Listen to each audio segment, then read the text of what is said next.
President, før stortingsvalget 2013 så var Erna Solberg klokkeklar.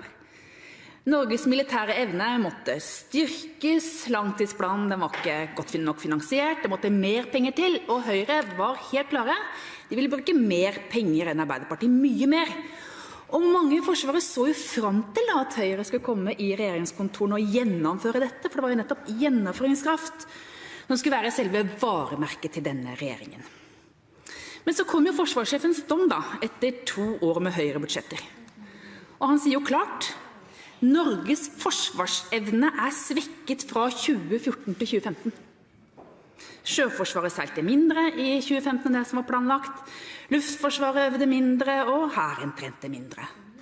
Høyre kunne jo valgt annerledes, brukt mer på forsvar, men til alt overmål så brukte regjeringen mindre penger på forsvar i 2015 enn det lå an til i den rødgrønne langtidsplanen. Den som før valget var alt for dårlig, var etter valget nå umulig å nå. Samtidig så vet vi jo at den sikkerhetspolitiske situasjonen i verden har endret seg.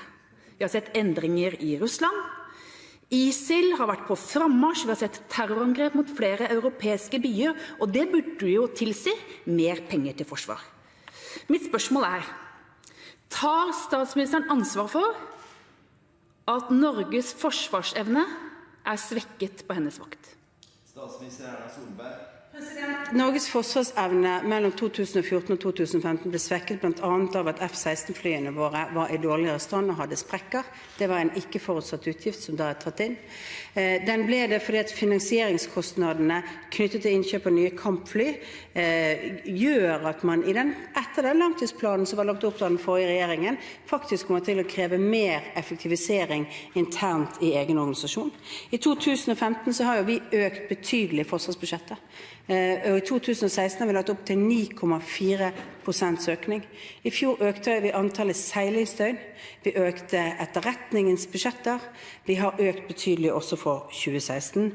Det som vil være summen etter denne 4-årsperioden at vi har styrket Forsvarets budsjetter utover det som var opplegget i langtidsplanen fra Arbeiderpartiet.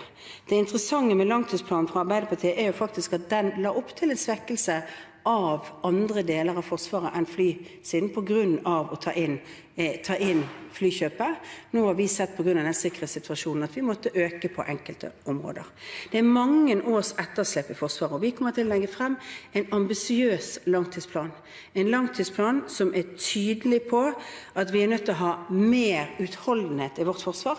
Det som har skjedd over mange år, over flere regjeringer, ikke bare den rødgrønne, men også flere regjeringer før det, jo at man har fått mindre og mindre utholdenhet, sånn at i det øyeblikket noe skjer som svekker på et område, ja, så har man ikke reservemateriale eller reserveutstyr til å bruke det godt nok. Men dommen over 4 år med denne regjeringen, og forhåpentligvis også 4 til, kommer til å være at vi har styrket forsvarsbudsjettene betydelig i forhold til det som ble lagt inn i langtidsplanen. 9,4% i år en solid styrking. President, Forsvaret jo mer enn noen andre sektorer avhengig av langtidsplaner, for det skaper forutsigbarhet for de som skal planlegge i Forsvaret. Og den skal jo legges om hvert 4. år, og den skal binde opp det enkelte forsvarsbudsjett. Fredag var jo siste frist for levering av saker som skal vedtas før ferien, og vi ventet, men det kom altså ingen langtidsplan.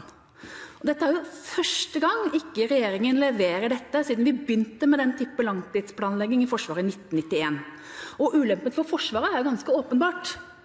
De vet jo ikke hvilke rammer de skal forholde seg til, og det regjeringen kommer sannsynligvis til å gjøre, det å skyve på problemene. Vi hører jo en statsminister her som peker bakover for å analysere hva som galt, peker fremover, langt fremover på hvem som skal løse problemene. Hva grunnen til at langtidsplanen forsinket? Statsminister Solberg. Den sikkerhetspolitiske situasjonen rundt oss har forandret seg betydelig de siste årene. Jeg har forståelse for at både statsministeren og forsvarsministeren i den forrige regjeringen sa når de la frem sin langtidsplan at nå var omstillingenes tid over for Forsvaret. Sannheten at det de ikke.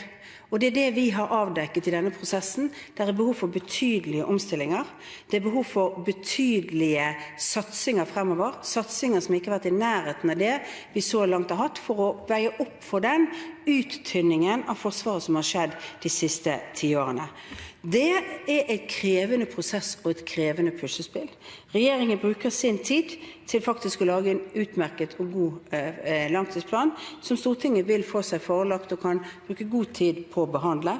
Men det viktige er jo at vi sørger for at den behandlingen ender opp i en forutsigbarhet for et styrket forsvar, og det gleder jeg meg til å se at Arbeiderpartiet også vil gjøre.